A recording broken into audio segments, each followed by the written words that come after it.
everybody, and welcome to 500 Open Tabs. I'm Kaveh Taherian. And I'm Hannah Hillam. Welcome back to the show. Episode 12. I can't believe we made it this far. Who'd have thought? You never forget your 12th. Yes, the 12th episode is going to be very exciting. I have something fun and a little bit wacky today that I'm excited to share with you. You sort of were texting hints at me earlier about what you were going to talk about today, which I'm interested about. Mine's also insane. It's more of like on the level of something you would choose rather than like some ancient manuscript that I would read for fun.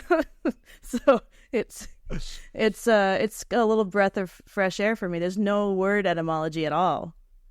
So I mean, I like the word etymology. The whole point is that you deliver something that I would never think of, which is why it's fun. So don't beat yourself up. It's cool. I'm not. Good. But before we get into the show, I think you said that there was something that you forgot to mention last week that you wanted to say at the top of the show. So go ahead. The floor is yours. Oh, yeah. About the Vikings. I realized that I kind of just ended it after the horrific funeral scene, when really there was a lot more about their culture that was really cool and not just bad. So hashtag not all Vikings, commit those kind of acts on people. Just like the United States, every state is different cultures. They were all very different. Mm-hmm. That's all. Not all. I just wanted to say that so I could nicely tie up the thread in my head that won't leave it alone. So, but I go read the account, and there's a lot of other fun stuff in there. That's all. Yes, that was famously an episode where I was silent for half of it because I couldn't process what was happening. I silenced you. That's never. That's a hard thing to do. I know. That is not an easy thing. I was like, many teachers Same. Tried and failed. Absolutely failed. I was always same. But no, I was like, is he gonna say something? I kept like pausing. I'm like, no, he's not gonna say anything. It was honestly my favorite teachers in school and through college and all that were the ones who held my attention. It was basically like if you had something interesting to talk about or something crazy, and I was like, what? I would be like, I was a great student, but if you didn't hold my attention, I'd be like, I'm just gonna talk to the person next to me. Yeah, jokes on trouble. them. I became a podcaster. And you talk for a living. But I believe this week you are up first. I am. So without further ado, let me know, what do you got? My tab this week has a lot to do with the film industry, which is something I don't know much about, but I know you know more about. So maybe you've heard about this. The film industry? I've heard about it once or twice. Yeah, they make movies. Weird. Yeah. Films. Films. I was like, Film? That's my last name. But it wasn't. Films. Hannah Hillam Films. Okay, so the article that got me going on this deep dive was in Entertainment Weekly, and it was written by Clark Collis in 2020, and it said it's called Hollywood's Real Tiger King: Insane Big Cat Movie Roar Getting DVD or VOD Release. Have you heard of Roar? Oh, no, I was thrown off by Tiger King. Okay, so this is not about the Tiger King, the Netflix show. This was just they were just using that as like a clickbaity headline because it was 2020. The movie Roar, I feel like I'm drawing a blank. No. Okay, good. It's like, I really hope you don't know this already. So this movie is insane. It has been called the most dangerous movie ever made. Nice. It's also been called the snuff version of Swiss Family Robinson and Jaws of the Jungle. So those are some fun things to prep you for this. So this movie... Dude, I have read about more tiger and lion bites than I've ever read about before. Oh my gosh, you have no idea. Okay. That's scary. There weren't deaths, so that's good. There's no deaths. But there were hundreds of maulings, lion attacks, and very close encounters with death. So it starts with, you know The Exorcist, the movie? Of course. Yeah. Yeah, I haven't seen it. But Noel Marshall was the executive producer for that. So he was like an agent, a Hollywood agent, and who would also produce things. And he was married to Tippi Hedren, who starred in Alfred Hitchcock's The Birds. And these two were married, and they were married before, had a couple kids, and then kind of combined families like people do. And he was her agent. He was Tippi's agent while she was in the Birds. And they ended up getting married. And in 1969, Tippi Hedren was in another movie called Satan's Harvest. And it was being filmed in Mozambique, Africa. And the two of them were over there. He had come over to like visit and while she worked on set. And they went to this big game preserve. And it had a ton of lions. Yeah. So they were like kind of doing touristy stuff. And on this preserve, there was this abandoned house, like a plantation house. Tippi Hedren looks in the windows and sees that a bunch of, like a pride of lions has moved into this house. And they're not paying rent. And they're not paying rent. And they're pissed. And they're not good neighbors. And they're not good. They didn't sign a lease. There's too many people. They didn't pay the cat fee for like having 10 extra cats in the apartment. They were all in this house. They're laying all over the place, like on the counters, on the couches. All of it was abandoned. And Tippi Hedren was like, this is amazing. This image is amazing. I want to make a movie. I want this to be a movie. And her husband's like, we're going to make a movie about this. Like, about this like zoologist who lives with all these big lions. And we can bring these actual lions onto the set and they can be the stars of our movie. And the wild lions specifically that are living in that house are the ones he's referring to. Just lions in general. And Tippi Hedren said it was an amazing... The hubris of producers. Oh, dude, I don't know how this guy's not dead. I mean, he's dead, but like not from this. Didn't get killed, yeah. No. So Tippi said it was an amazing thing to see. The lions were sitting in the windows. They were going in and out of the doors. They were sitting on the verandas. They were in the front of the house. It was such a unique thing to see. And we thought, for a movie, let us use the great cats as our stars. So they go home and they're like, family, everybody, we were going to make a movie and you're going to be in it. And their family was like, that sounds great. One of their kids is Melanie Griffith. So, oh, no shit. Yeah. Tippi Hedren's I don't think I knew she was part of that lineage. Oh, shit. Yeah. So Melanie Griffith is like 16 and they're like, you can be in it. I didn't realize she was a Nepo baby as well. Oh, yeah. Yeah. And then what's her daughter's name? The Madam Web. Dakota, that's her Nepo whatever. baby. Dakota, whatever. Yeah. So the family's all into it. And his two sons from a previous marriage, John and Jerry, and then hers, Melanie, they're like, yeah, for sure. And so they start to like look in and be like, well, how do we go about this? How do we get African lions to be here? And people in Africa were like, you don't. That's insane. Also, we don't call them African lions in Africa. We just call them lions. We call them lions, and they're wild animals, and they kill people. Yeah. These are literally just the cats that live here. We don't have mountain lions as pets. You know, it's like the same thing.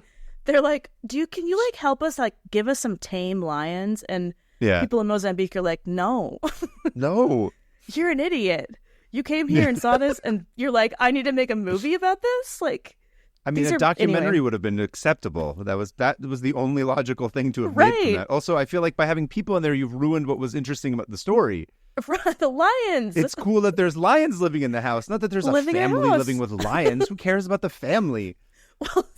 Well, so they decide, since they can't get lions from Africa, to adopt some lion cubs from like zoos and circuses, and also Anton LaVey, weirdly enough, the guy, the founder of Satanism, the founder of Satanism. Or sorry, the Satan Church of the Church of Satan. Church of Satan. Yeah, they like bought a lion from him.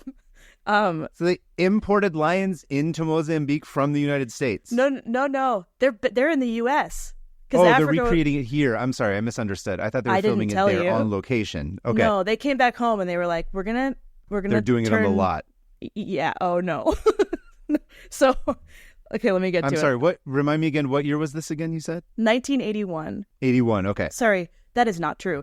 This was 1969 when they first went over and saw the house with all the lions in it. Right. Okay. But they didn't really get started until the 70s. But anyway, so picture young Melanie Griffith being like, you can be in this movie if you want. And she's like, dope. Let's do it. And so everyone was on board and they settled on filming in California. And he wanted it to be a comedy. So this movie is billed as a comedy. Keep that in mind as I tell you everything. Okay. So they start acquiring lions and they start keeping them in their house. Just in their house. What? in Sherman Oaks. Like First, okay, many questions. Number one, how big is their house? I don't know. That they can have multiple lions in their house. Yeah, probably big. They were both like successful. Like in their backyard? Like in the guest room? Everywhere. The lions ran that house. So they had these how does that, what? I know. And they were raising them because they were like, okay, we can pay for trainers, but we also want to raise these so they know us, so we can film with them when the time comes. Sure, yeah. And so these kids grew up with like sleeping next to a lion, or like taking them on walks. Just around the neighborhood? Like, imagine living. You said Sherman Oaks or Thousand Oaks? Yeah, which one did you no, say? Sherman Oaks. Sherman Oaks, just taking a strut down Ventura, like with a giant lion on a chain. Or a tiger, because they added tigers. They added tigers. Are tigers and lions supposed to live together? No, they are. They never live together in the wild. Sorry, they don't meet. This is already within like the first 3 sentences of this. I'm like, I have so many questions. I will let you talk. No, I like that you're asking them. So yeah, these lions would live in their house until like the government was like, "What are you doing? You can't have lions in your house." And they were like, "But they're tame." And they're like, "You have 24 hours to get these out of your house." Lions and tigers, Bob, by the way. Tigers. Like, the government weighed in. They're like, if you had bears as well, maybe it would have been okay. But you've only had 2 out of 3. Yeah. Well, no, they didn't get a bear. They got everything else, though. So they're like, you have 24 hours to get these out of here and find somewhere for them to go. What are you supposed to do? She asked around, because a lot of people at the time like were nuts and crazy and had like pet, tame... Like, there was places to take them, and like Hollywood would have like places where they would use. So she was able to like, they were able to kind of like get them out, and so instead they're like, well, we're not going to stop. This isn't going to stop us. So they bought this huge piece of land in Soledad County, and they're like, here's what we're going to do. We're going to build that house we saw in Africa. We're going to plant a bunch of trees that are native to Africa, and we're going to turn this into Africa. It's a great plan. We're going to fill this place with lions. They had... Are you ready for how many lions they ended up getting? Oh, no. By the time this was all over, they had 71 lions, 26 tigers, 1 tigon, which is when you mix them. They crossbreed, 2 jaguars, 4 leopards, 10 cougars, and 10 black panthers. How many does that add up to? I can't do math that quickly. Me neither. It's like 120 or something, 130. It's well over 150, I think. Triple digits. Yeah. Jesus. And that was after the 11 years it took to make this movie. So they're like, okay, we have this land, we have a bunch of lions, we have a bunch of tigers, we've hired animal trainers to train these very not trained animals. A lot of them weren't trained. But Noel, the director, was like, we're doing it. I just know it's going to be... We don't show any fear. If you show fear in front of them, you're dead. And his kids are like, okay. Okay. And Thanks, Dad. He told the whole like crew that. He's like, don't show fear anybody. And so they start to film. And almost immediately, someone gets mauled. Shouldn't be laughing. No, it's like the most obvious outcome. Yeah. People who were like investors, like people who were giving money to it were like, no, we're not going to give you any more money. How do you get insurance on this? Who's insuring this production? He only hired non-union actors and workers because he knew that the union would, get him in trouble for having lions at his house. And so all of his funding they pulled out because they were like, this is insane. Yeah. You're insane. And he was like, he tried to get Jack Nicholson to play the main guy, and Jack Nicholson was like, no. That's not enough gonna. For me, Doc. And he's crazy. Yeah. Yeah, that's true. Marlon Brando might have done it. Yeah. Rest in peace. I don't know. He probably would have. Well, here's the thing. A lot of these people were like, yeah, I'll be in it. What were you going to say? Because it's the 70s, because cocaine. Everyone's on cocaine. So they would have just been like, yeah, let's do it. I guarantee this production was fueled by cocaine. Because there's no other way that... Cocaine lion, cocaine tiger. Cocaine lion. Cocaine Tiger sounds like a fun movie. I'd watch. That sounds like a fun movie. It exists, and it's this movie. So, by the way, none of these animals live together in Africa. This is just a bunch of cats they collected, big cats from all over the world. Anyway, so they start to realize... Am I mistaken that are tigers not even native to Africa? I think tigers are native to like India and like China. Southeast Asia. Yeah. I don't think tigers are. I might be wrong. I don't. I feel like lions are the ones only. Mountain lions are native to here. And his son was like, "Hey, Dad," his son John, who was like helping out on the set a lot. He's like, this doesn't make sense. And his dad's like, "Nothing will stop me from making this movie." He's like, "What are you talking about? Cat and a cat and a cat. They're all cats. It's fine." Seriously. And so they had a plot for this movie, which quickly fell apart because you can't tell lions and tigers what to do. What? Right? Even when they are trained, they still are unruly when they're with other lions and tigers because they're very territorial. And there's a whole like hierarchy. So they quickly were like, "No, this isn't going to work." But Noel was like, "Put cameras everywhere. We're doing this documentary style, and we're just going to wait for them to do something interesting." And they ended up rewriting the script and the plot around the things the animals would do. So they did make a documentary, essentially. With characters and a very loose plot.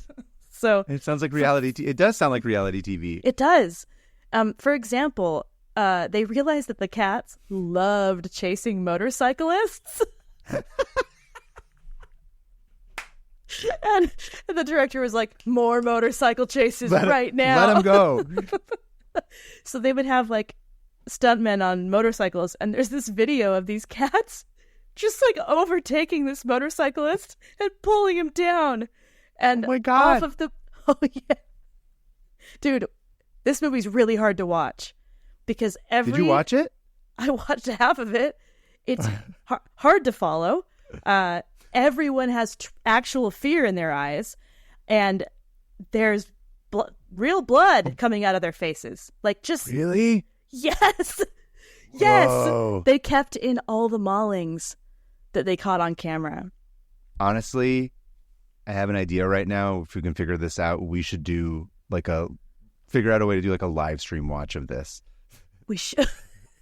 That would be hilarious to watch this with people who listen to this podcast. It would be insane. Should we do that? I kind of want to do that. We got to figure that out because clearly we're really good at doing live streams, as evidenced by our train wreck of a live stream in Seattle. But just putting that out there. But continue. I desperately want to watch this movie now. We're going to. Don't watch it without me. Yes. Okay. We're not going to watch it without you. No, we can figure out a way to make that work, hopefully. Okay. Well, so also, they were like, since they had to like rewrite it a bunch of it to be like, we got to do what the lions want to do. The dialogue is oh my gosh, the dialogue is so bad. It's so bad. Like, there's a part where Melanie Griffith's character is straight up asking her mom about her sex life while they're like being accosted by lions. How old is she at this point? 19. Okay, and, so she's not like a child necessarily, but still. No, but the scene itself. Weird, but she's not like 11 or something. I was expecting. I had like the image of like Drew Barrymore and E.T. for some reason in my head. Like Melanie Griffith's like this little baby kid. Yeah, and I was like, what? But that's like some of the writing, and then one of them was like, someone's let the cat out of the bag. And it's like, who let the cats out? Who wrote that? Anyway, it was Noel. Noel, what's his name? Noel Marshall. So yeah, watching these scenes is rough because these cats are genuinely attacking these people and are like, you watch them like at one point, since Noel decided to star in it because no one wanted to be the main character. So he's directing it and starring in it at this point. And at one point, a lion just holds his head in his mouth for 25 minutes and like latched on. And it took like a bunch of people to like pry the lion off. And he immediately went to the hospital. And then like at the same time, another lion mauls Tippi Hedren. Wait, well, let's back up here. Let's back up. Yeah, I know. There's a lot. How he has did he put his head in the lion's mouth or the lion just started to like bite him? Started to bite him. Also, why didn't it maul him? Why did it just hold it in its mouth? Because they're all semi-trained. Like you can train. I see. So it got confused. Yeah, because they would give these like attack directions that they learn from the trainers, and sometimes the cats would just be like, "No, I'm tasting blood right now. Why would I stop?" So anyway, the actors had safe words. This is so great, dude. Yeah, I'm sure that worked. It didn't. He didn't listen. He had said, "Okay, let's do. If you guys are so scared, if you guys are such chickens, we're gonna do safe words." And they'd yell the safe words, and didn't stop. He wouldn't stop. Nothing. So Noel is a giant jerk, by the way. He's everyone's mad at him still. Anyway, so filming... He's basically just any Hollywood director, essentially, like up until like maybe like a year ago. Maybe. Now they just do it in secret. Yeah, exactly. So filming took 5 years because... That's my favorite part. Oh, it gets better. Because not one forest fire, but 2 forest fires destroyed their land. Oh. Yeah, so they had to replant all of the trees that they got from Africa. They had to rebuild the house twice. This is like Apocalypse Now, but like... Well, everyone says it's like, is this part of the Exorcist curse? Because there's the whole Exorcist curse. And he ended up using, since all the funding backed out, he used the money he got from The Exorcist to fund this movie. So this movie was Exorcist funded. He really believed in it. He really was into it. He went bankrupt. His like agency went bankrupt. He had to file for bankruptcy because he lost all of his money in this movie. And his wife, who like genuinely loves these cats, is like, I just want this to make money so I can start giving money to like animal preserves, which she still does to this day. She's a huge animal rights activist, Tippi Hedren. So Noel's son, John, was like, there were some times when we were like, hey, Dad, should we stop? and his dad would just be like, no, it's you can't show fear, you can't stop. And so they would just keep going. And he was very pushy. He was a huge jerk on set. No one felt like they could say no to him. He was like insane. Like he would be completely covered in blood and like directing scenes and letting these cats maul the actors and his family. Like his son got mauled. Okay, you ready for this? Yeah. Here's all the... Okay, hold on. I got interrupted by myself. I go back. Rewind. Natural disasters. There's 2 forest fires, right? Oh, right. 2 forest fires. They had to replan and rebuild everything. And then right after that, a dam broke. You know about dams breaking. Was it the Johnstown Dam? It was. It came all the way from Pennsylvania 100 years into the future. 100 years later. It took it a long time. It did. Anyway, Aliso Canyon Dam broke and it flooded the area up to 10 feet and destroyed. Wow. It shut the set down for a year. I want to know how many people came and went from this show. Like, a lot. How many DPs they went through. How many? By the way, as a former first AD, this is what I was excited to hear. It would have been my job to ensure the safety of this set, and I would have never in a million years taken this job ever. Oh no! Any AD that took this job would have just been like, absolutely not, without question, no, not unless you're on coke or unless you're desperate for money. But even then, it's like you could go, I don't know, sell organs, and that's probably safer, like on the black market. Well, you want to know what happened to the AD? Oh no! What happened? His name is Doran Cowper, and he was bitten in the throat and the jaw by a lion. Did he survive? The lead lion. Yeah, everyone survived. Okay. Oh, that's right. You said that everyone survived. That's good. The lead lion, Tovar, who was also the most aggressive. Tovar actually ended up getting shot by the sheriff's department after the flood. Jeez. He escaped. After the flood? He escaped? The flood happened. A bunch of them escaped. The sheriff's department was like, sorry, we're killing these things, which is so sad. Killing these lions. Yeah, because they're like, what are you doing? Anyway. They can't just trank them? I guess, again, it's the 70s. They did. They tranked a lot of them. But yeah, the 70s were like, lion doesn't belong here. Yeah, they're like, lions don't matter. Nothing matters except white men. Anyway. And cocaine and white powder. So much cocaine. I just think that like Noel Marshall was probably just fueled by cocaine as well. He didn't stop. I don't doubt it. Yeah. He would go to the hospital and then leave against directions, being like, no, I got to get back to this. He was obsessed. Anyway, so the AD, Doran, was bit in the throat. Sorry, I'm laughing. And he almost died. That was the one that came closest to dying. Because it also tried pulling his ear off and his scalp. Oof. And he had to go undergo 4 hours of surgery. And then the doctors were like, I don't see how he's going to like make it. And he did. And it took him a long time. And then to recover, but then he went back and kept working on this movie. Unbelievable. Like I said in the beginning, the the thing that's baffling to me is the insurance. Because like, right. Here's the thing, right? Is that like before you shoot a movie, if you're gonna like rent cameras and lights and like hire, like you need to have production insurance. So I'm like, what insurance company is going to be like, yeah, we'll cover you up to like $1 million worth of medical damages for your crew if they know that you have like 150 lions on the set? I doubt that anyone's paying for that. Like no sane insurance company is going to pay for that. So basically, I'm assuming that dude's paying out of his own pocket for this, right? Because then I'm like, but also like, how much money is he making that he can cover like medical expenses of a 4-hour surgery on his first AD? And then also, is he like buying cameras outright? Like maybe, I don't know how different it was in the 70s, but still like some of this is just like, how does this work? Logistically makes no sense. I'm curious about like the logistical side of it, like the production side of it is like genuinely like, how does this happen?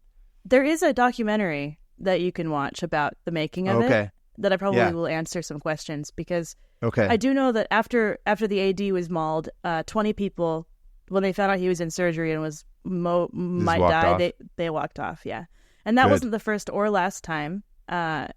Big groups of people. They like at one point the director's son John was like, "Yeah, we turn around and like half the crew is gone," and we're like, "Oh, okay." Now what? And now the lions are picking up the boom mic and the cameras, and they're getting water bottles and locking up. I'm the AD now. Pedestrians, yeah. Tovar is the AD. Quiet on set. We're rolling. I don't know why that's a lion voice, but it is. It is. It's you're roaring, so it works. Yeah. Pictures up. Roar. It's a Reagan voice too. No, sorry. Nixon. You just said a Nixon if he were a lion AD. Nixon would have stepped in and been the best AD. Quiet on set, please. We've got a bunch of lions coming down. That's a really good Nixon. I know I say that every time. We've got animals on set. Get ready. Anyway, sorry, Can you do Jack Nicholson? Can you do Jack Nicholson saying, "No, I'm not going to get mauled by a lion"? No, I'm not going to get mauled by a lion on set. I've never thought about it. I'm guessing. That was good. Hey, it had Jack, the right like I can't work on insanity your movie. to it. Well, speaking of Jack Nicholson, there is a part where they like not parody, but like it's like a shout out to The Shining, where a lion like breaks down a door. Here's Johnny. Seriously, and they're all sitting there against the wall, just like in The Shining, and the lion's like, anyway, and they're like, "We love The Shining." I'm getting so pumped up by this. I need to chill because I'm gonna crash heavily during yours, and I don't want to do that. Anyway, so Noel's son John, if you remember, he gives interviews to this day. And by the way, this movie was released in 2015. No one would release it in the U.S.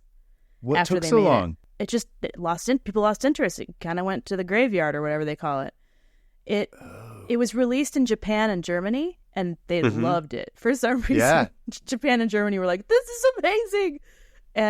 But it was never released in the U.S. until 2015. And in 2015, John Marshall, the director's son, like helped promote it and was like giving behind the scenes, like here's how it was. And he said, "I'm amazed nobody died."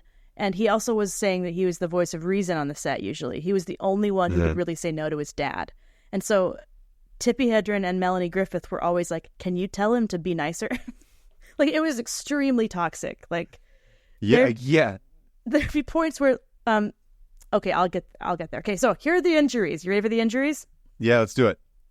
So Tippi Hedren, the lion bit the back of her head and she had to go to the hospital. Went deep enough to scrape her skull. So she was tested for like tetanus and other diseases. Ooh. She was also injured by Timbo the elephant, who I forgot to talk about. Oh, there was an elephant here. And this elephant was insane. It would like destroy stuff. It would like pick up boats and like other things on the property and just like destroy it. To be clear, none of these animals are insane. These animals are like, they're being animals. They're being animals. They're like, why would man try to control this? I am literally a wild animal who does not belong in this state or continent. Right. And elephants are like very like group oriented. So he was alone. And smart. And angry. Yeah. So he was like harassing people understandably. And he like picked Tippi Hedren up. And she was like, he was trying to keep me from falling. But Anyway, she somehow like got her leg smashed by his trunk, and it broke, and then she got gangrene from it. Oh shit! And many people got gangrene. She was also scratched by a leopard and bitten by a cougar on her chest. So John Marshall, the son. Mm-hmm. Oh, you know what? John Marshall's the one who had the lion attached to his head for 25 minutes, not his dad. He had 56 stitches, and Holy shit. He went back to set 2 days later because he was, I swear, afraid of his dad. Yes, I really think that everyone was terrified of him. They were in too deep. They, like sunk cost fallacy or whatever. Melanie Griffith. Oh, by the way, John says he still has nightmares to this day, and he called his dad an asshole. Melanie Griffith, she was 19, seeing how insanely dangerous it was. She sees all these people getting mauled, and she's like, I'm quitting. I don't want to get my face ripped off. Yeah. She decides to come back, probably because some family pressure, and her face gets mauled by a lioness. Oh my God. Yeah. She almost loses an eye. Holy shit. Yes, Melanie Griffith. And I can't believe I've never heard of any of this. Like, they kind of keep it quiet because they're like, that was stupid. But yeah, so Melanie Griffith almost lost her eye to a lion. But she recovered, and she had like facial reconstruction. They had to do like skin grafts, and somehow she looks totally fine. Like, it was a great recovery. Isn't that nuts?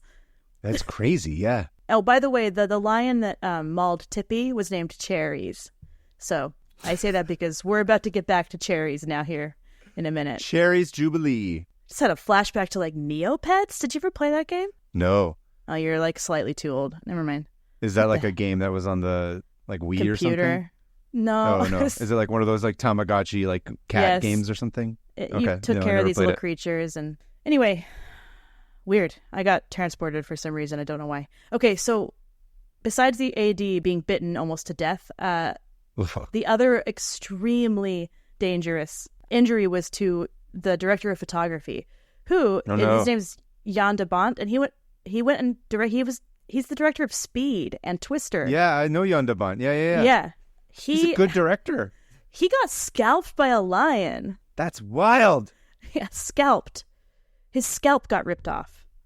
Jeez. And it was his first U.S. film, and so he was like, "Oh, this is going to be interesting," I guess that's just how the Americans do it. Yes.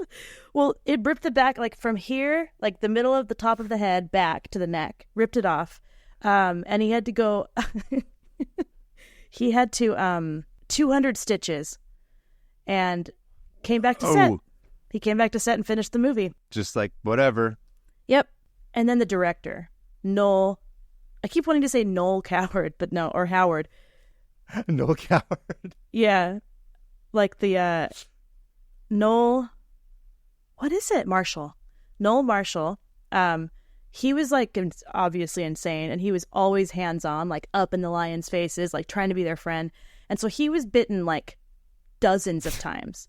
He developed gangrene because he wouldn't go to the doctor. He was like, "Oh, keep going." And then he almost lost his whole right arm to gangrene.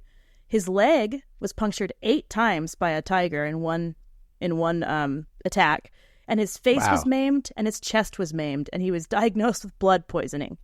And it took him... poisoning? Yes, because I don't know if you knew this, but cats' mouths are disgusting.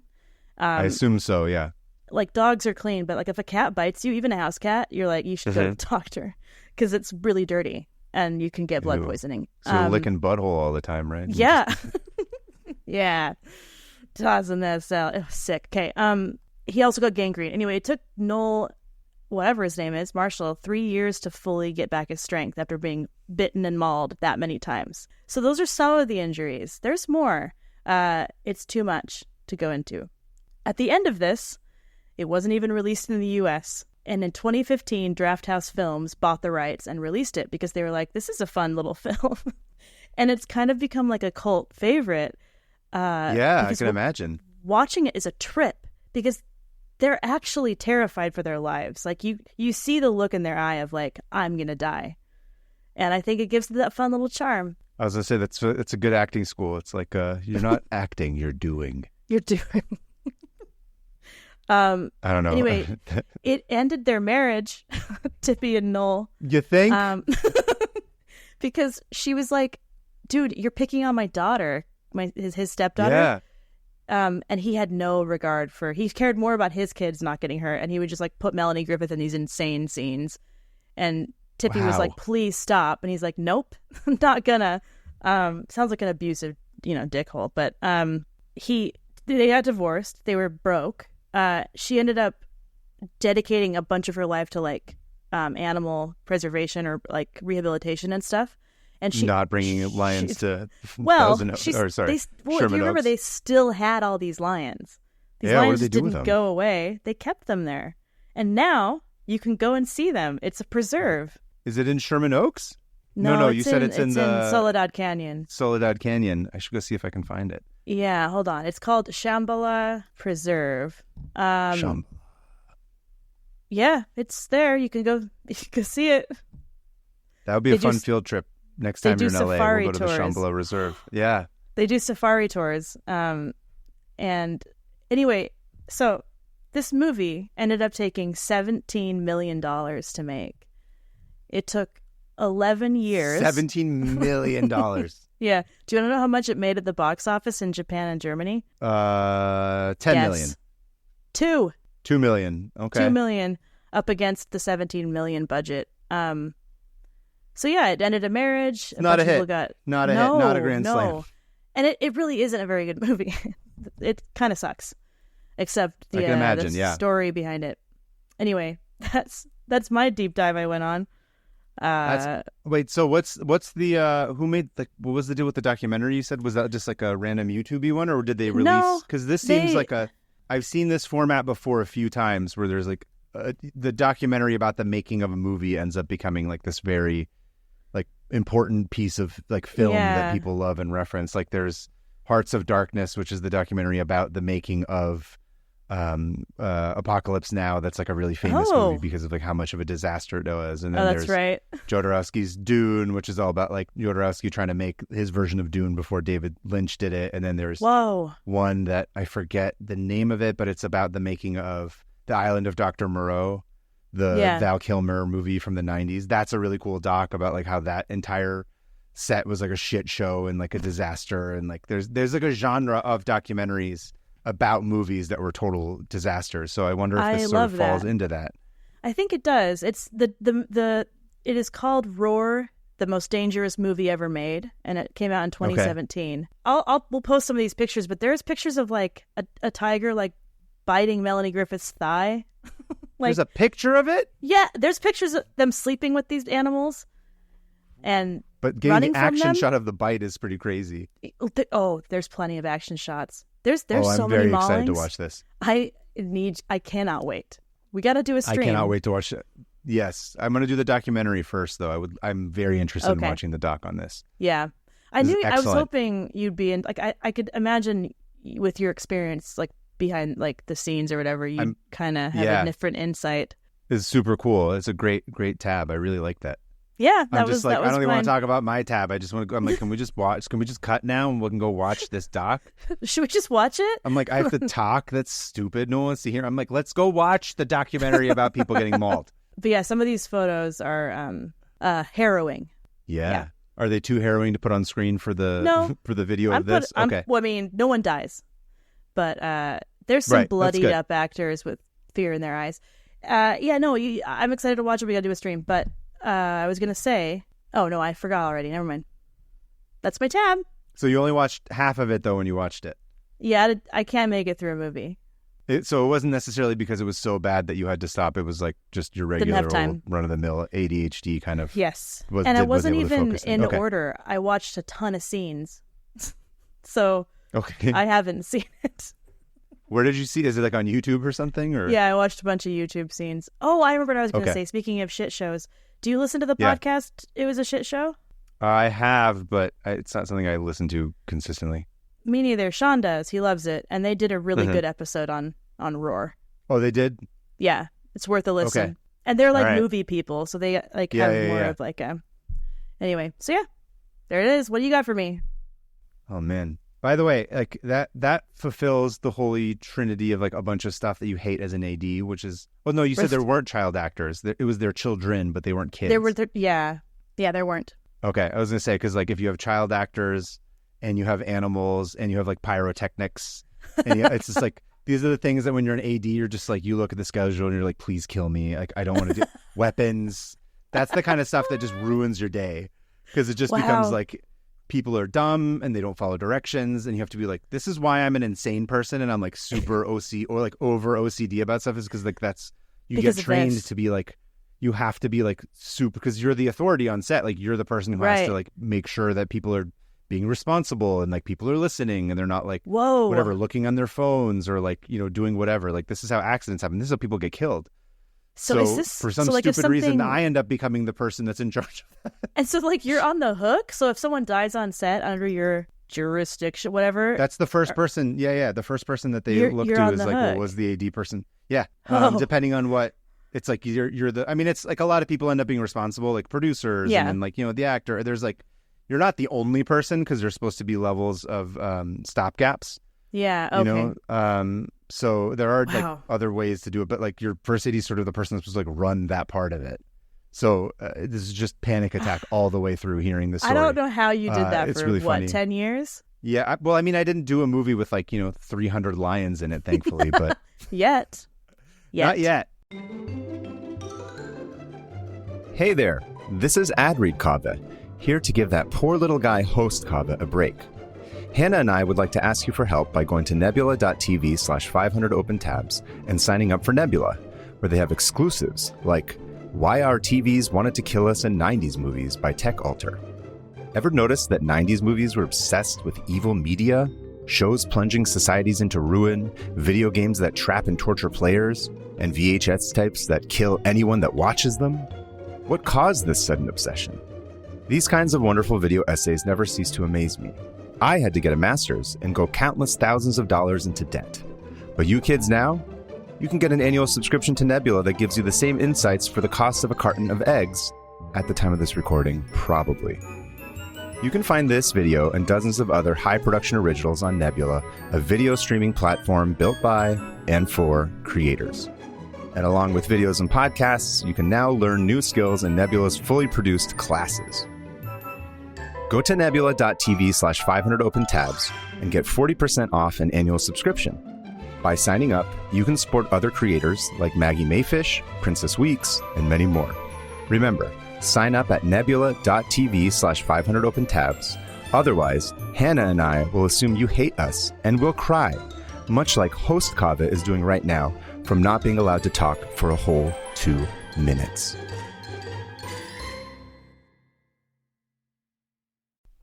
Okay, that was my tab. What do you have for me? Nicely done. I really enjoyed that tab. That was chaotic. Thanks. My tab is much more relaxed. Oh, much good. more laid back. Because my heart is beating. I don't have any maulings. A lot. We're gonna shift gears here to downgrade into first gear for Kaveh's tab. It's not gonna be. I don't know why I'm talking in that voice. That voice I'm about is to go like unnerving. Sweaty balls. No, for sweaty balls, you have to be more like sweaty balls. Yeah, sweaty balls. Hi, we're gonna be talking about the second tab, and my tab is an article from Game Informer by Blake Hester, and the title of that tab. I was lulled. I was like, yeah, we're doing this.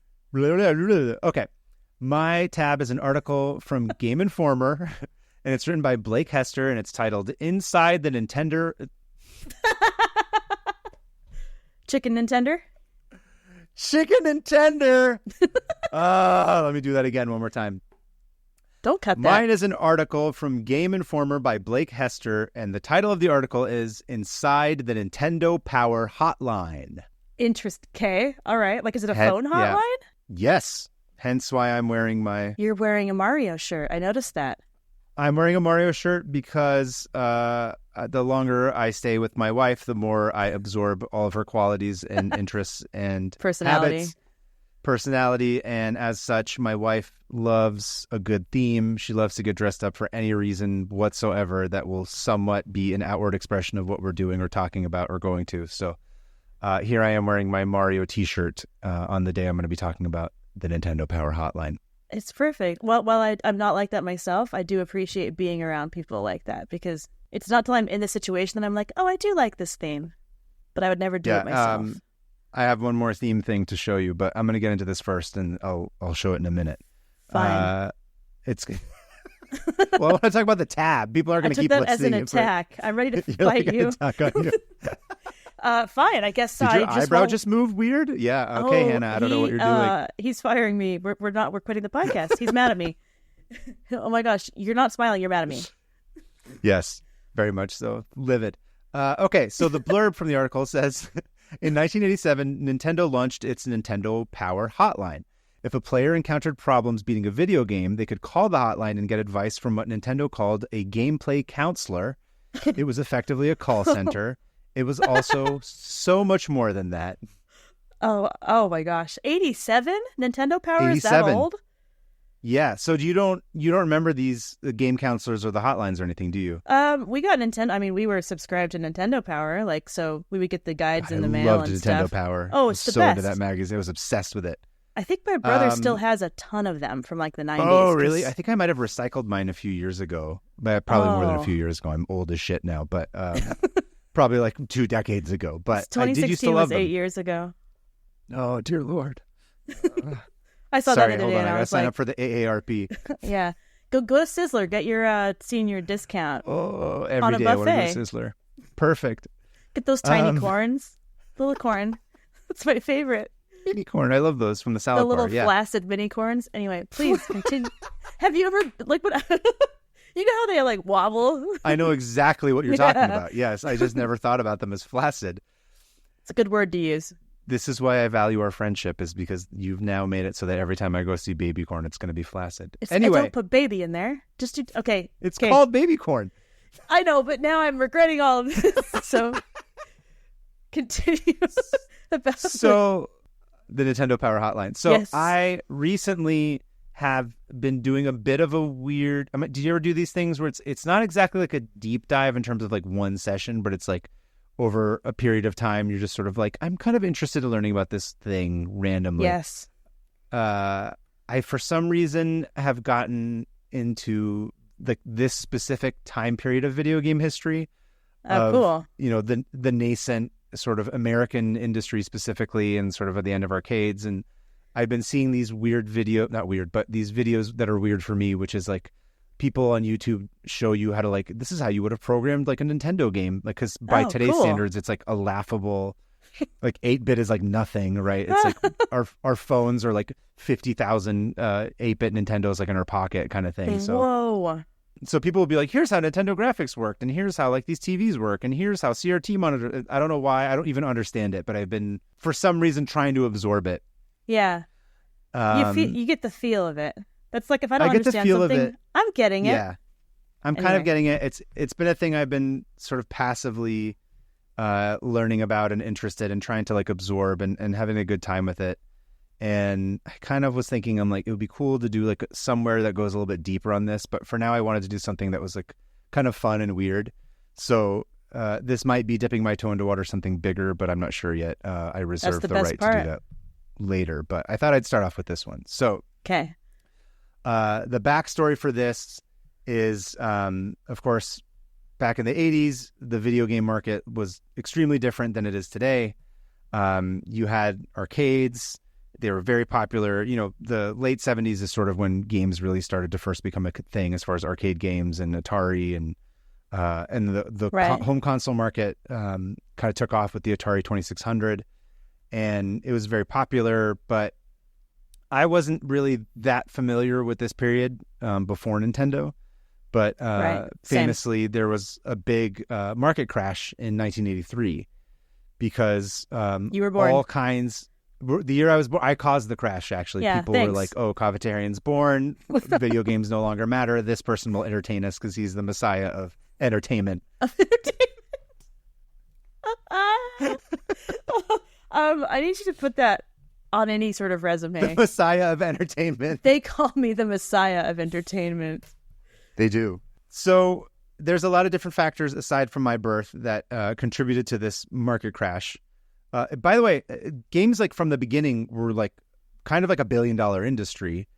Right. This idea that somehow games like over the past like 10 or 15 years, this is a narrative that you hear like in LA and like in Hollywood where they're like video games have taken off and now they're really, they've always made an insane amount of money like from the beginning, like dwarfing most of what you would have in like on any film.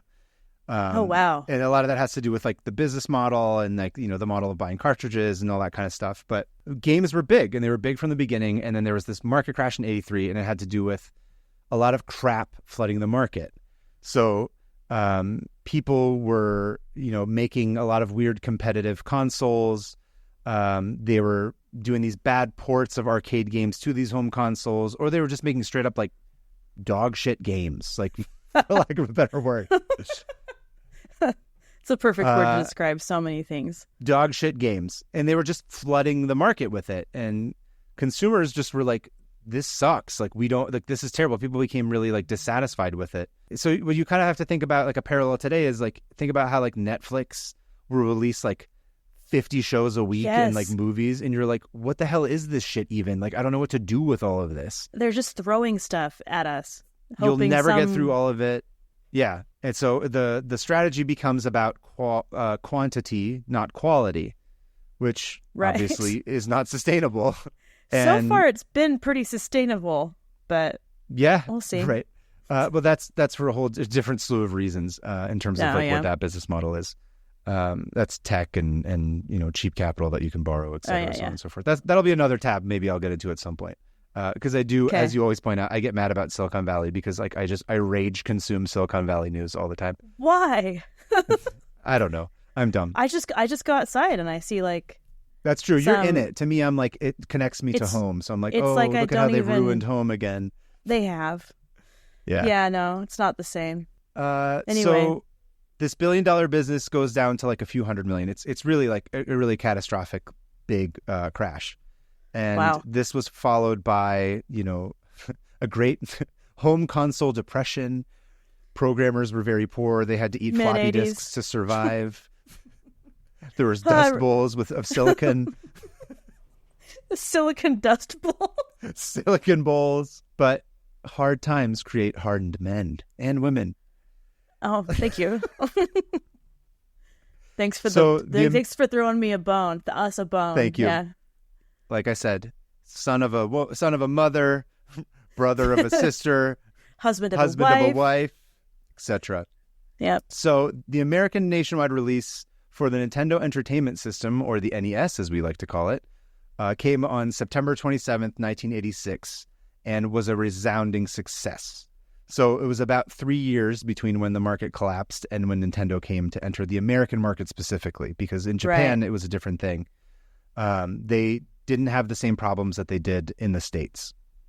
And when they did come to the States, they took quality and control very, very seriously. So another modern day analog to think of is it's kind of like what Apple is famous for today. They have this like a very tightly controlled ecosystem and almost like maniacal dedication to quality and design. And it's sort of, when people saw the name Nintendo, it's sort of like how when people see the name Apple now, where they're like, okay, love them or hate them, I trust this because they're going to deliver me, you know, this thing. Obviously, there's plenty of problems of child labor, the App Store, and then also like you know not fair business practices and stuff like that. But you wouldn't say that like Apple has a bad branding problem in that sense. No. And Nintendo was sort of that thing in the 80s. Even today, I mean, I still think of Nintendo very fondly. Yeah, Nintendo always feels like the solid pick. You know, it's like PlayStation and Xbox come, and you're like, this kind of, I don't know, it's kind of in and out. But Nintendo's always just like that foundation. Yeah, it feels almost like it's similar to like Disney for us when it comes to nostalgia, based on when we grew up specifically. Right. So when you hear the names of games like, you know, Mario, Zelda, Final Fantasy, Castlevania, Ninja Turtles, like these are all things that, especially if you grew up in the 80s at that time, it's like that was like the Disney and Apple sort of combined of our day. Right. And so when they come to market, it's really popular. It's usually successful because they deliver something that's really, really good. And absolutely nothing like the crap that came before it. And the ports are really good, and it's very tightly controlled, and it's very quality. And also, a lot of these games are like insanely difficult. They're very hard. Like, yeah. You know, I don't know if you played like Link or Zelda or like some of the Mario games or, you know. And I'd want to punch a hole through a wall exactly. every time I played it. Yeah. Exactly. It was enough to make... So much concentrated rage comes from those video games. Like... yeah. And a lot of that had to do with just the limitations of the software and like the technology where like you couldn't do certain things. So it just by design ended up being way more difficult than anything you would play today.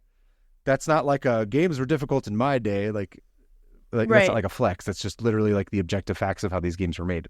Right. And so it was enough to make many kids frustrated, as you say, like punch holes in the wall or throw up my brother. I'd watch my brother lose and watch him like grip the controller and get ready to he just wanted to throw it. And he did. He did sometimes. Yeah. You know, but that was a different time. I definitely have not screamed as a 40-year-old man trying to get past the electric seaweed in Teenage Mutant Ninja Turtles 1.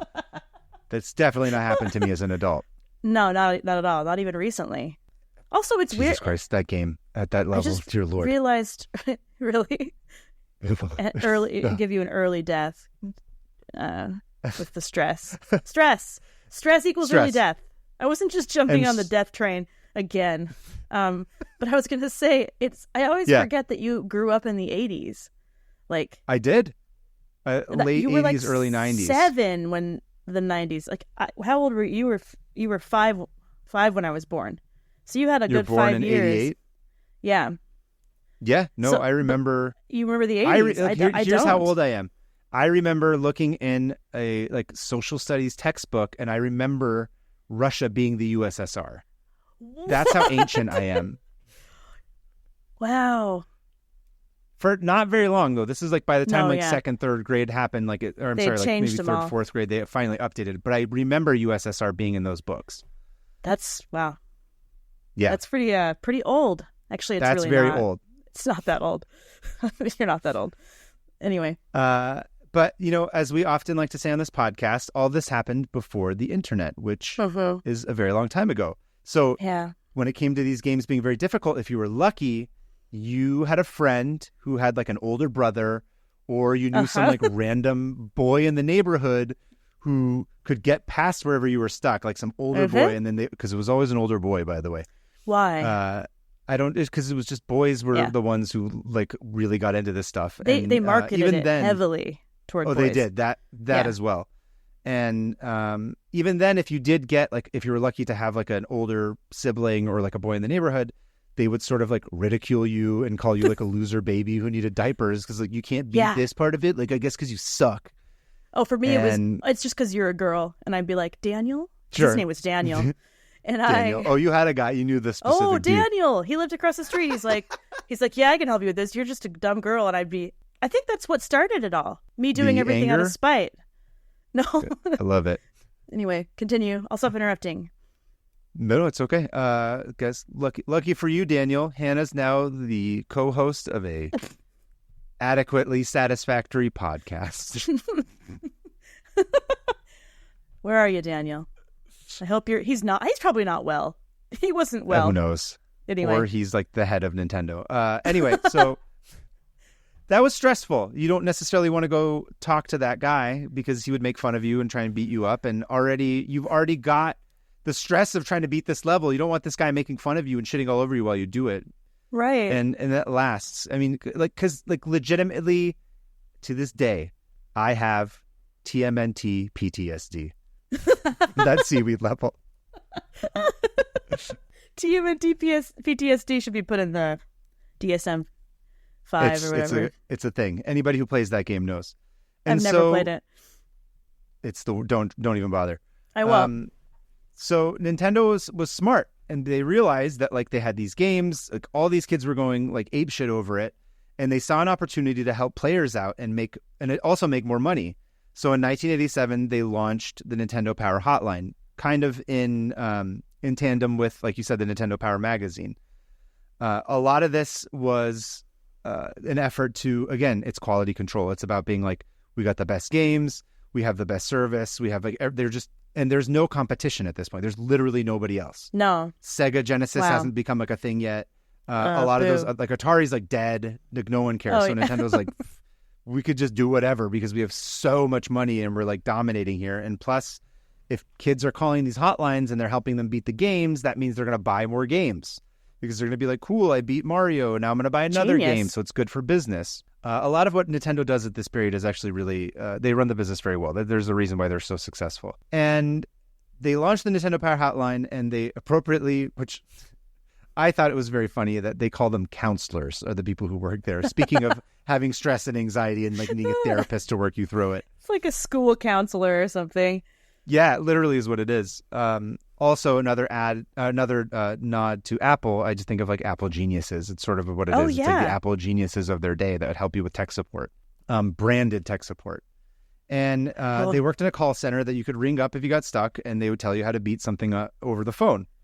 And it wasn't like how it is today where you get like this nonsense automated like robot AI crap where you have to just scream representative like over and over again at the top of your lungs to get an actual human being.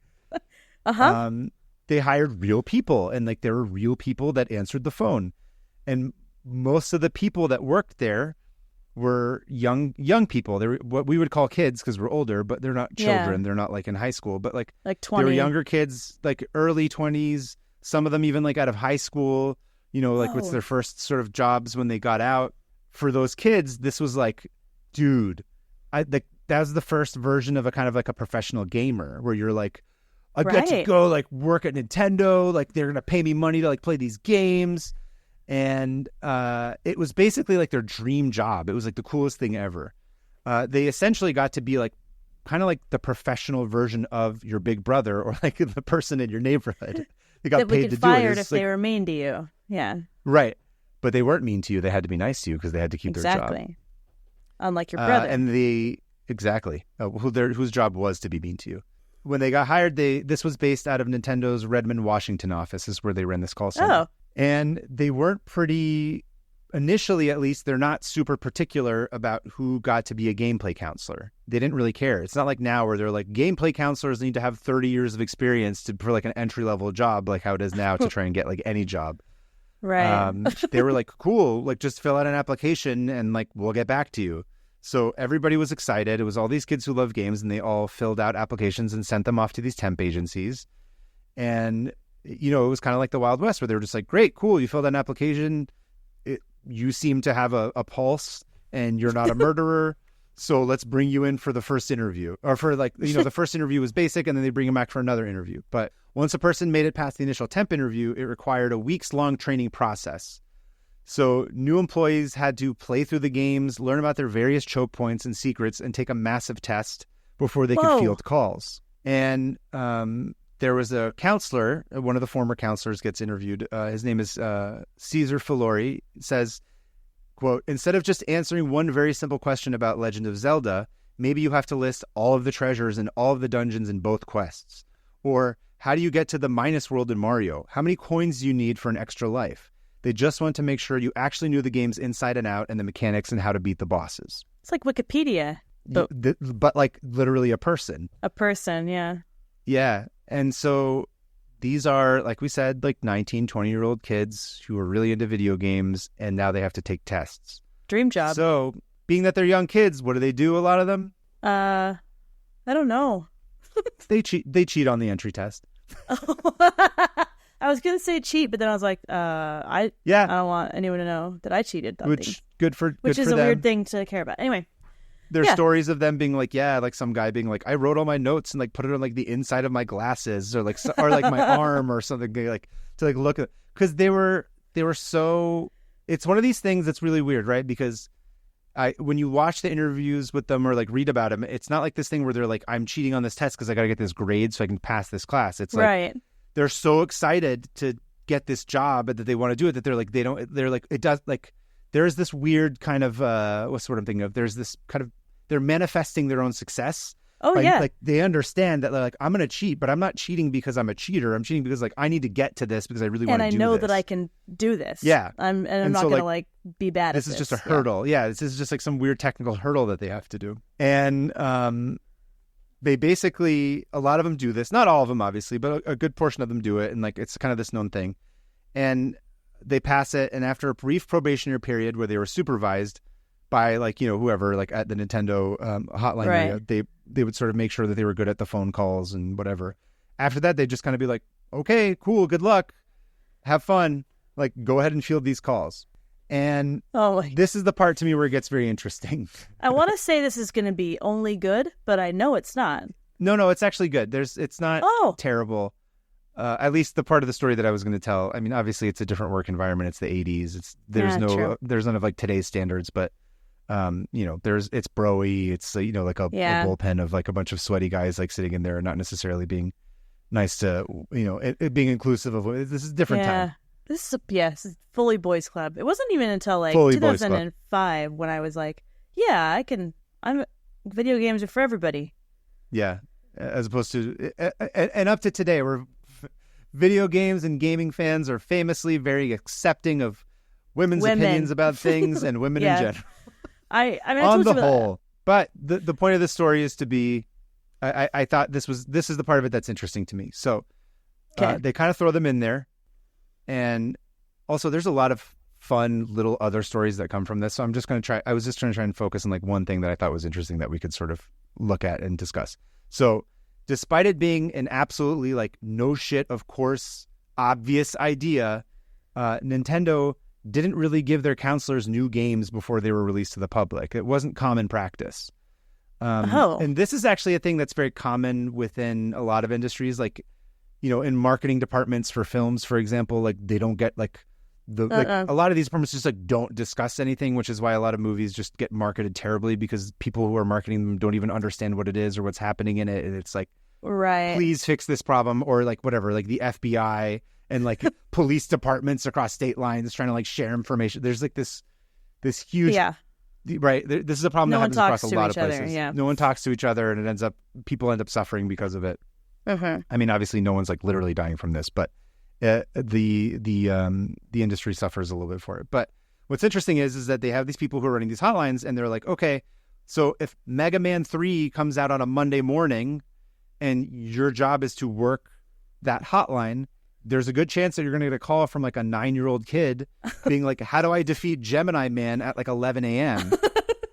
And you're like, dude, I just got this game at the same time as you. Oh, so what would they do? Would they just like binge it? Basically, what ends up happening is that in addition to that, so not only do they not always, sometimes they do. They don't. This is not absolute. So majority of them, they didn't get them in advance. Addition to that, they don't get like official guides or maps always either. So like essentially what Nintendo Power was. It's not like they gave them those like on the first day that the game came out where they could just reference it. Because they probably didn't have them yet. Oh, I don't know. Some of them weren't made, again, because these are weird things where I'm like, you could have, whatever. Now I'm just going to get mad about like how businesses aren't run more efficiently, because I'm like, you could just have level designers like pass that over to these people who are doing it, right? It's like, it's literally right there. They don't have to have the game early. You could just like give them the, anyway. They didn't give them any of this, but they did give them incredible jackets. Oh, really? Yeah. Oh. Okay, this is totally a tangent. I'm gonna send you a picture of the jackets, which are the coolest thing ever. I love them so much. I love a good jacket. Which are now like very hard to find for obvious reasons. Of course. This was also not even the point that I was bringing up. I just remembered that I wanted to tell you about the jackets, which I'm sending you pictures of. Whoa! Look at that Link one. They're awesome. Oh, these are so cool. They basically are like satin jackets. On the back, they say Nintendo, and it's got like a gameplay counselor with like one of the characters. So there's one with like Link, and there's one with Samus from Metroid, and then there's one with Mario. Dude, they're satin bomber jackets. These are awesome. They're super cool. You see things like this at Comic-Con now, but this is like the original. These are the OGs, yeah. Speaking of cool jackets, I don't have one, but your wife does. My wife themed me a Mario jacket. She just pulled it out of a closet? She has this? Wow. No, this is customized. This is some nerdy stuff right here. Wait. That's why I was waiting for the reveal to bust out this jacket. That's a customized Mario jacket? Hold on. Explain. For my 40th birthday, we went to Super Mario Land at Universal. Sorry. And Sarah was like, hold on, we got to have custom outfits for it. So she made me this jacket. So she put some patches on, and then she also used Cricut to like put my name on and then all this stuff. Oh, okay. Wait, turn around. Is there there's nothing on the back? It's just no. Wow. Anyway, this is my super cool Mario jacket. I'm genuinely impressed. Like how does she really just cool. like do? Is she one of those people that just is like, I'm going to do this, and she does it? Yeah, when it comes to crafting, yes. Wow. Yeah, she'll just do it. Anyway, I couldn't start the episode wearing this jacket because it would have been too distracting. I love that jacket. I love that it's customized. I love that your wife made it. I keep saying your wife as if I don't know her. I know Sarah. I'm a blessed man. Anyway, so all they really, now that the jacket's been established, now we can talk about it. So they gave them these cool jackets, but they didn't give them anything else, really. And that's sort of the whole point, right? Because they're hiring these kids because they've presented themselves as like these badasses who are like really good at video games. And frankly, they are. Yeah. So what do? They start making their own guides, like internally within the call center.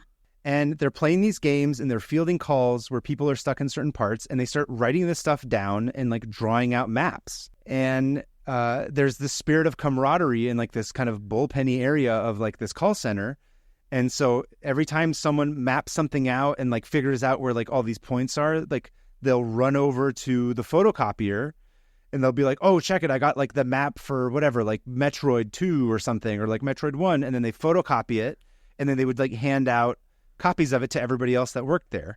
That would be so fun. Then that way, isn't that cool? Like it's super. Yes. And so I pulled up some of the pictures of it. Ooh.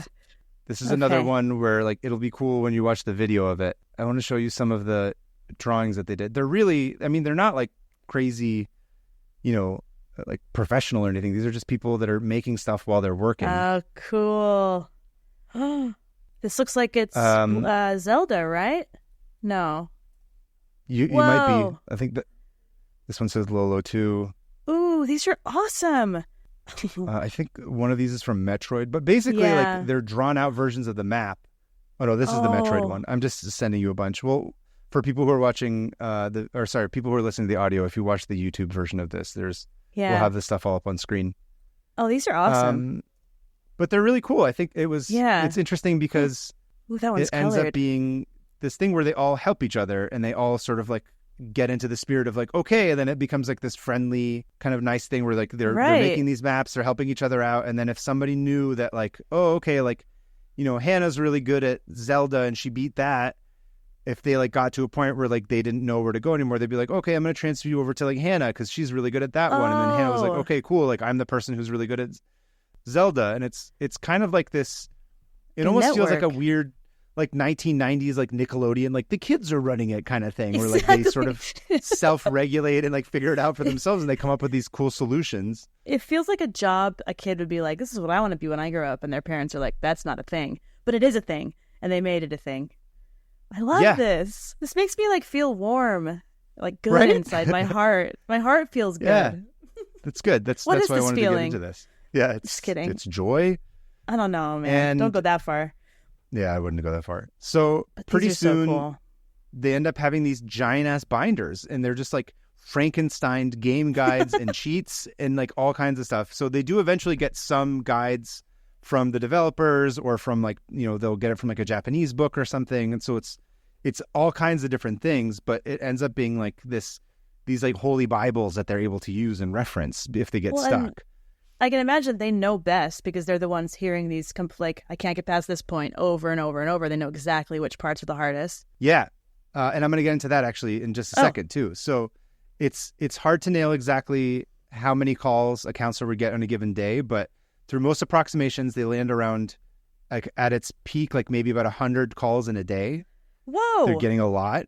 And at its peak of the call center, they had a couple hundred people taking calls for just under 24 hours a day. So if each person's taking about 100 calls, so like people are taking like thousands and thousands of calls every day that it was in operation. And this got especially terrible during the holiday season. Oh, I can imagine. People are getting, a Nintendo for Christmas and then they're opening it up and then they're like, oh, I'm playing whatever Mario for the first time. How do I get past this or blah, blah, blah. Also, so to your point that you were saying, so just like a job to them ultimately still. So if you work in volume for long enough, you start to see patterns. Right. And you start to be able to predict them. And eventually, once a lot of these guides got built and like the popular games that people, I'm sure people were getting calls about Mario for years, even though like there would be a new game that came out because those were some of the standard ones. Right. So what ends up happening is that a lot of these kids end up sort of going onto autopilot.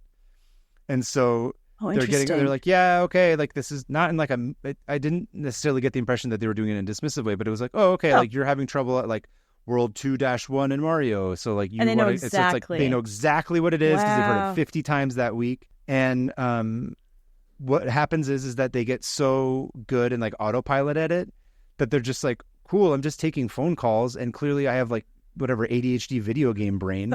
So they just start playing games. Yeah. So they're like playing some other game. Yeah. This is amazing. I want to work there. I want to go and work there.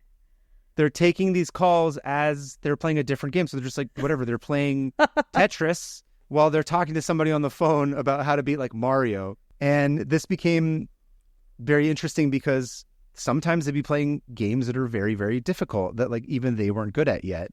And so it wasn't uncommon for them to die and then like scream out a string of expletives. And some 9-year-old is like, what? So it became this thing where they're like, they had to get good at pressing mute while they were playing. But they didn't always remember to do it. Wow. So they're doing like 5 things at once. This is basically, impressive. Yeah. I love seeing how the human, like this kind of person would be great in, any human era. But like, I love how this kind of person's brain adapts to like new technology and how fast you take it on. Like we're kind of pros at it. It's fascinating. And the young kids that called them, they were getting calls from, all kinds of people, right? There's people of all ages, but mostly you're getting a lot of kids who are younger that are calling them. And to them, it was sort of this thing where like, they're kind of talking to like their heroes. Because if you're like 10 years old and you're calling like some 22-year-old like bro who's a professional gamer who's like helping you, it's kind of like amazing, right? Yeah. And they were like, they all looked up to these guys and like they even wrote them like fan mail. What? To the people that were working there. Here, I'm going to send you some of the fan mail that these people would get. Okay. Should I read it? Yeah, if you can. Wow, people's handwriting used to be way better. We all learned cursive. Yeah, we did. Okay, it says, Dear Blank, what have you been doing for the last month? I got a letter from Jeffrey. Who is he? He sounds cool, but you look like a skateboarder. I think you guys are cool. I'm glad you are. I can't read this handwriting. Although you don't. Oh, I thought you guys could not write back. Do you think I'm a Nintendo master? I got to World 8 on Super Mario 3. I found 2 whistles on Super Mario 3. I love this. This is this is so wholesome. I found where do you find the 3rd whistle in Super Mario 3? I drew a picture for you, and it looks like a kidney bean skateboarding. Yeah, or like a cashew. Oh, and he said, "Party on, dude," and then signed his name. Why did that make me like want to cry? It like a touch. Because it's really I was like, that's sweet. So touching. Oh. And then there's another one. There's a second letter. Oh, it says, "Hi, or dear sir. Hi, my name is blank. I have wrote to you once before. I am 12 years old. I was wondering if there was any way possible in which I can act an autograph picture get of an blank. Autograph picture. Oh, get an autograph picture of blank. One of the game counselors. Also, if there's any way possible in which he could write to me personally. If not, a photo will do. Yours truly." This is really, really cute. Also, like, he's writing to a different game counselor to ask the other game counselor for a photo. They loved him. And they said that a lot of times they would just call to chat. And this is, by the way, like at first it's free, but then it's like $1.50 a minute for people who weren't local in Washington, which is insane to me. But well, yeah, we used to remember if you called past 9 o'clock, it was free. That was for cell phones. This is before even that, right? Was that the case with landlines? I only remember it for cell phones. Oh, I don't remember it was that. like out of state. If it was past 9 o'clock, you could talk for free. So they'd have to call the chat. It was $1.50 a minute. And this was a crazy deal in those times because you got to talk to like literally a professional gamer, which back in those days, playing games as a job was deemed as like insane and stupid and like absolutely not a thing by lame-ass grown-ups who frankly had put Ronald Reagan into office twice and they don't who deserve to have everything and any more opinions. Just cool, thanks. I don't care what like a bunch of boomers in the 80s think about this. Yeah. But, and they weren't nice about it. I remember this too. It's like parents were not like, no. The people were like really dismissive of video. I mean, you're not lazy, that they're like super supportive of it. Worthless. Yeah, exactly. So one of these kids who had written in, his name was Stephen Reese, who's dedicated his life to collecting Nintendo ephemera and runs the Art of Nintendo Power Education exhibit. He describes it succinctly. He says, "This was the first time many people had taken their hobby seriously. It was the first time people didn't talk down to them about liking video games. It really was a friend for a lot of these kids, specifically a friend who spoke their language, who knew what they were talking about, who loved games as much as they did, and was able to articulate that back. These were the only adults in my life who were not openly mocking something that I loved more than anything." That's really sweet. Right? Yeah. So it was I great. love It was that. like this weird thing that like people got to like really connect with adults in a way, right? I always think of that quote where it's like, I can't remember if it's Jim Henson says this or if Fred Rogers says it. It's like kids don't remember what you teach them, they remember how you treat them is the kind of thing where it's like, this is very much an example of that. Like they remember that like these adults who had this job about something they were obsessed with cared. I mean, granted it was their job to care, but it's like, but they weren't just doing it for the job. Like they also cared. Yeah. Yeah. And like that matters a lot to kids. Like to have shared interests with someone they can look up to. Exactly. Yeah. So, so obviously by the year 2005, Nintendo finally shut down the hotline for a lot of reasons. Obviously, like the internet is the most obvious one that makes it kind of obsolete. Also, by that time, Nintendo wasn't the only console that was dominant on the market. By this time, PlayStation had come out, and but their gameplay counselors had helped millions of kids. It became a part of video game history, and it's still fondly remembered by all these kids decades later. And there's a few fun articles that are about this that you can find online. There's a couple of like Reddit AMAs that you can find. There's like some videos. There is like a decent amount of stuff that's out there to go look into it. But it seems like generally speaking, like people still are like, oh my God, like you're a Nintendo game counselor. Like that's the best. And it's like some 40-year-old being like, you're my hero. I've never talked to one and I would be like, tell me everything. You're a celebrity. Did any of them go on to like have more of a career in video games? Do you know? Or yes, somebody, I forget. I have to look up the name of it, but somebody who was a Nintendo counselor did end up going to become like some head of some, not marketing, but like head of production or some sort of thing within Nintendo of America. There was a specific example of a person that did have that. And additionally, like a lot of these guys now talk about Nintendo where they're like, Nintendo was very cool to us. They were like, they kind of just like were supportive and like let us do whatever. And they like spent a lot of money on us for like Christmas parties. And then, but that was part of where stuff got weird and bad because there were like a bunch of 19 and 20-year-old kids going to get like wasted at these parties, like trashing hotel rooms and stuff. It's like your brains aren't developed enough to be responsible with this. Yes. But they are developed enough for video games. Yeah. I mean, I think obviously if you dig into anything, like you'll find probably stuff that's not cool about it. But I from like the sort of cursory thing that I was reading about for this, it seemed like it was fairly cool. And like the people who did it have like fond memories of it. And there's also, there's this doc on, speaking of Netflix, it's I think it's High Score. There's an episode, it's a doc series about like video games and stuff and the birth of it. There's a interview with a guy who worked at the game center, at the hotline. That sort of starts off the episode, and he kind of goes through it. It's funny to hear him talk about it. But there's plenty of stuff that you guys can see and read about and go check it out. But I just thought it was cool that like, I liked this communal aspect of it. I liked that they were being creative and like creating their own guides. And I also liked that they were helping each other out and sort of like working together. It's very, like you said, it's wholesome. I thought that was fun. It's super wholesome. I also like how it's like it created like a safe space for people who maybe were feeling like outcasts in their own homes. Because that's important. That's really important. Yeah. Oh, man. I keep thinking, like, would I have called? No. If you were able to. No. I'm like, my mom would have beat my ass if I tried to call something that was like $1.50 a minute. She'd be $1.50? like, excuse me, what? Absolutely never. To call a video game person? Yeah. No, I think I would have been too intimidated because, I don't know. To talk to the person or too intimidated in terms of getting in trouble? Oh, no, but probably both, but to talk to the person. I was just one of those things, like, I guess from my perspective as like a girl, I very much felt like I was, like, I don't know how to describe it. So you go, card game stores, like comic book stores and Magic, they have like Magic the Gathering and stuff.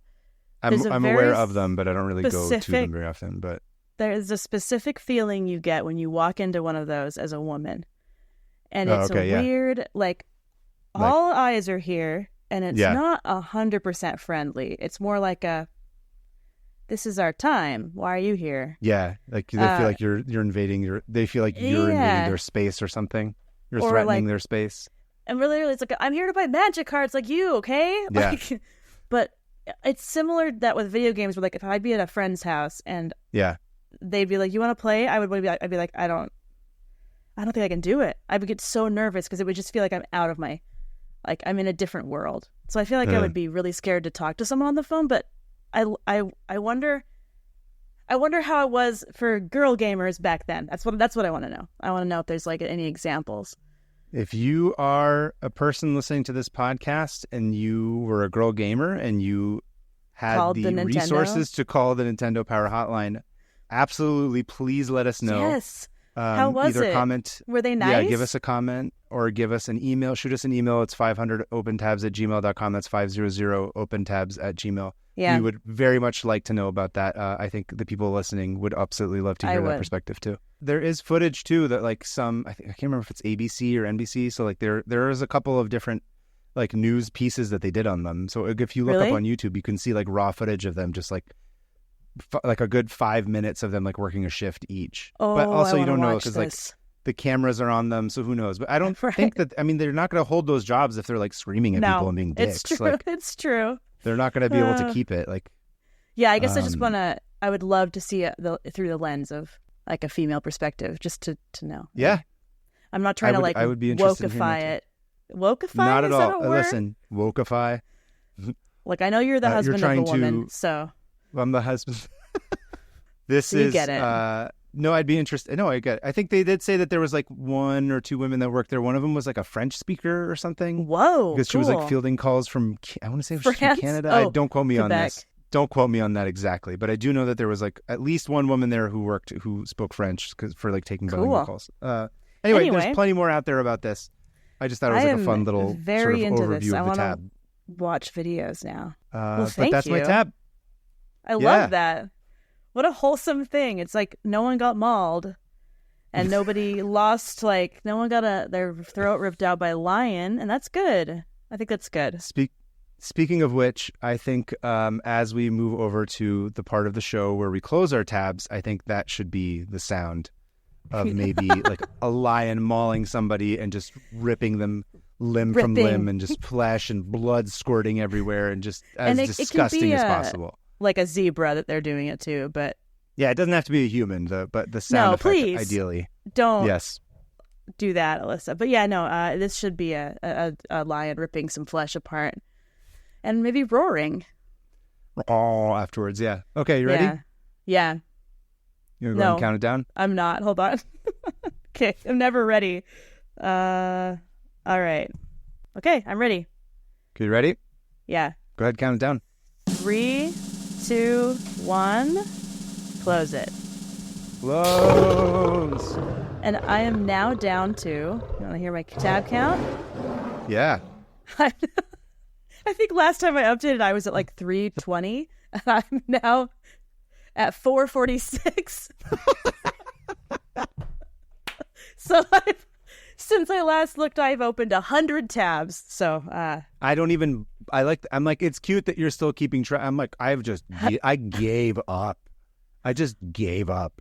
Oh, the number is just there. It's for you to see. I don't count them. No, because that's just one on my phone. Now, basically, at this point, all I do with my phone is just a log so that when I get back, I can like go on my laptop and on the desktop to be able to look at it because it's easier to do it when I have to like research. Because literally any tab that I open requires like another 10 tabs at this point for the format of this show that we're doing. That's how it has to go. It was so cute that we thought that we could like simplify our lives. Like, yeah. Absolutely. That was part of the trailer. This podcast would we're going to simplify our less lives. time. Yeah.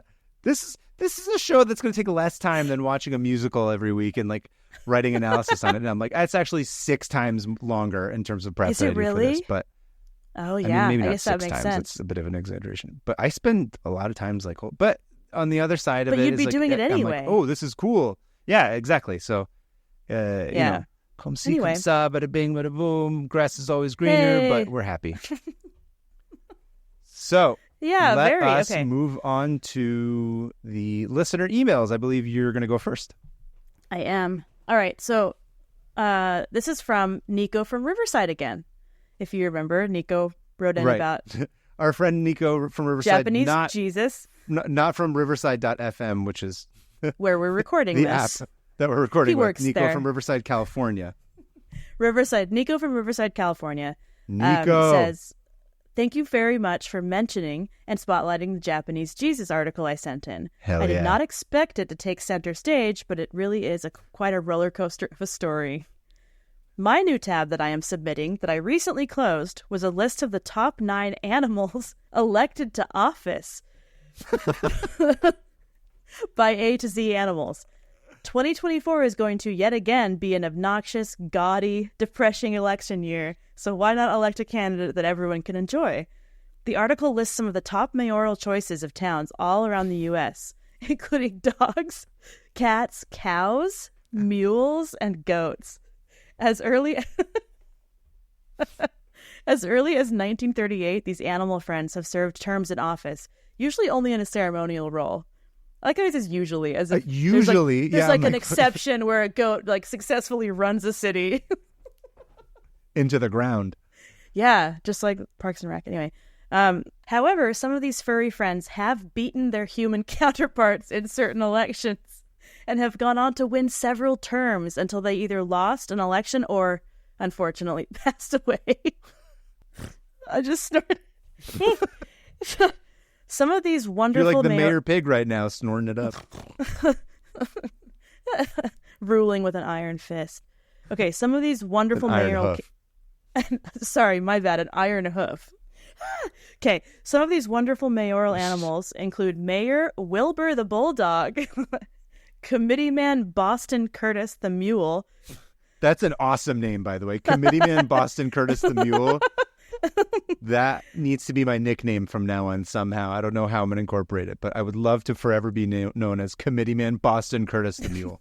The Mule. Clay Henry IV. He was a goat. And Sweet Tart the cat. Oh, nothing worse than a cat mayor. Could you imagine? Thank you again. Cheers. And the link is here. And boy, these are cute. There's a lot of mayors that are animals. Wow. That worries me. That like, why is the mayor always the one that could be like? Are mayors that useless? Yeah. Yes. If it's a city, I actually read about this recently. If it's a city that's run by a committee, the mayor is just the person that kind of like gathers the committee together. They're kind of useless. But if so it's what not, is the cat? Is his what was it? Sweet Tart's the cat. What was it called? Sweet Tart. Sweet Tart the cat is like writing emails, trying to. It's like the opposite of herding cats. It's like the cat is herding humans. Should have been a comic in your book. I should have made a book about that. Yeah. The mayor cat who's trying to herd humans to come together for this committee meeting to be like, we need to vote on whether or not we're going to install an overpass. I was going to think, I almost pulled the computer straight off of the desk. Or like install, I don't know, an entire like litter box themed outdoor toilet. I thought you were going to say install like a puppet government of like of loyalists to the cat committee. I mean, that too, 100%. They'd kill each other. That's where my mind went. I like that. They would. Thank you, Nico. Nico delivering yet again with a fun tab. Yeah. Sorry that it was only merely a mortal email tab and not like a whole episode, but keep them coming, everybody. Let's see. Okay, so the second email, they say, "Hi, Hannah and Kaveh. Hannah, it's Nick. Or hey, Nick. You may better remember me as Call Me Shake." Call me Shake, yeah. He come to the stream. He was one of the early, like during COVID, I started a stream. Your streams, to be clear. My live drawing streams. Twitch streams. My Twitch stream. On Twitch. Yes, on Twitch. April 2020, I started doing it because obviously everyone was insane. And Nick was there at the beginning and came a part of this like really like solid core like friend group. Anyway, hi Nick. That's cool. So Nick is writing in and he says, "Although I've gotten away from joining your live stream," are they still going, by the way, parentheses? Yes, I believe every Sometimes. Friday. I try. Most Fridays. I was super excited to listen to your new podcast. Although I don't keep many tabs open, I have a single bookmarks folder with a few hundred old things in there, and I thought you'd be interested to read one of them. And it's an article from Atlas Obscura. One of my favorite sites. It says, let me read the title of it. The title of it is Inside the New York Public Library's Last Secret Apartments. Oh. And this is an article about secret apartments in the New York Public Library. It discusses the history of these apartments and their transformation over time. Once used by librarians to house their families, the apartments are now mostly empty and considered unused space by the library. The library was renovating the apartments to create more program space. I thought it was a super cool look at how the job used to be more prestigious and came with its own apartment, and how neat it would be to grow up in a home inside a library. Best to you both, Nick. That would be so fun. There's some really cool pictures to see I'm some of the looking stuff at too. them. Yeah. Ooh. If you see the link, yeah. Oh, cool. Oh, I mean, these are like a dream apartment. To live inside of one of the things that Sarah and I always talk about, which we'll never have enough money to do it, but if we ever do, which is like a very modest rich person goal to have, which is like, I always want the library where like all the bookshelves that are like the size of the wall, and then you have like the sliding ladder that goes back and forth to be able to access. I'm like, I want to live in a home where I get to have the sliding ladder so I can access books. Ooh, me too. Except that's our weird modest dream. I do love that our generation is like, I would just like to have 3 bedrooms, please. 3 bedrooms. And, that would be a miracle. That means I'm wealthy. Yeah, no, that is. I would love a slide. These are really cool pictures, and they're all very abandoned looking. They're awesome. And kind of gross and amazing. Textured and cool looking. Wow. Oh, I'm into this. Of course. Thanks, Nick. If you guys who are listening have emails, if you have tabs that you'd like to submit to us, stuff that you've closed that we've inspired you to get rid of and clean up, or if you found something new and interesting you'd like to share with us, please go ahead and send us an email. Our email is 500opentabs@gmail.com. That's 500. Let us know what you learned from it, something fun. Doesn't have to be very long. Give us a little blurb. Give us the link and let us know who you are and where you're from. Again, we love knowing where people are from, because if we end up having to escape the authorities and flee to another country or state, we know where we have friends who can harbor us. Yeah. We'll come knock on your door. I'll go to Finland. And just there was a person from Finland. Finland, please. Yeah. We had a Finland person. Yeah. Australia. I think we got some email about like we chart in Uruguay for some reason. I don't know why. What? Somebody, like a few people in Uruguay liked us. Cool. So we can go there. We would be welcome in Uruguay. We would. Good to know. Anyway, guys, I guess that about wraps it up. Thank you guys for listening. Please take a moment to review the podcast and leave us good reviews and follow the sponsor links. All that stuff helps us now that we've moved on to the weekly format. We're trying to just ramp this up. So the more people that know, the better. Yes. Please share. You guys have been doing great. I've already seen it like an uptick, and the reviews are so nice. So thank you. And they really are. If you want to follow us as people, you can follow me at Hannah Hillam on Instagram and other things. You can buy my book on book places. It's called The Cat People. Kaveh? Go check it out. Yeah.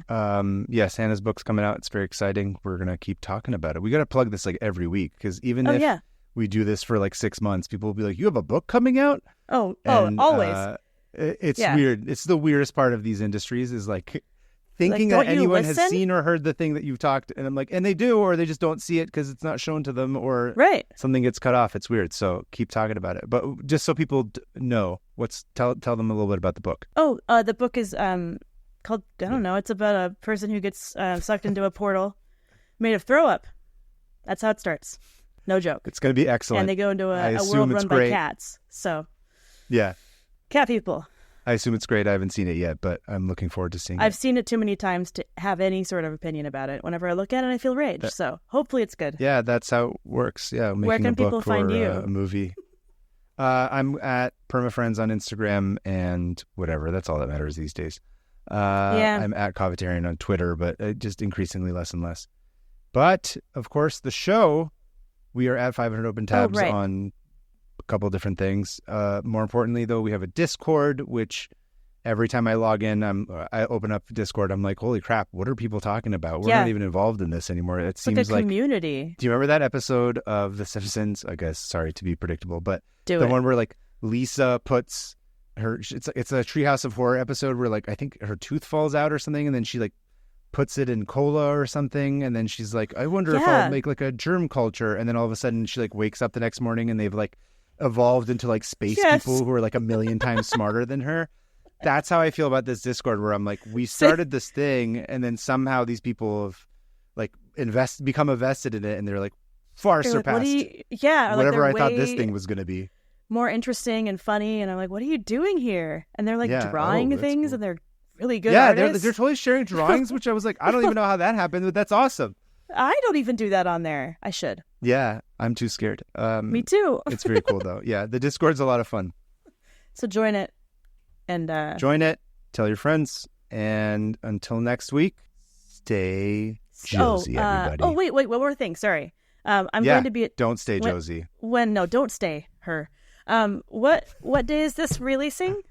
This is going to release, I believe, on April 10th. Oh, okay. So for those of you in the Midwest and Chicago, I'm going to be at C2E2 the last weekend in April. And I don't have my booth number yet, but if you're in the area, you want to come to a Comic-Con, I'll draw your cat or whatever.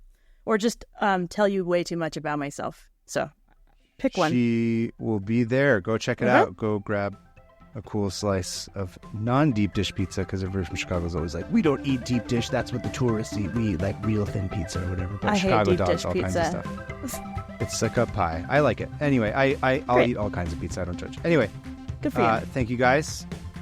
Now we can say Stay Joe. Josie. Stay Joe. Stay Joe, our friend Joe. I don't think I've even told the original Josie that this is launched into some crazy like phrase. Josie, if you're listening, love you. Love you guys. Anyway, thanks everybody. Okay. Bye. Let's go. Bye.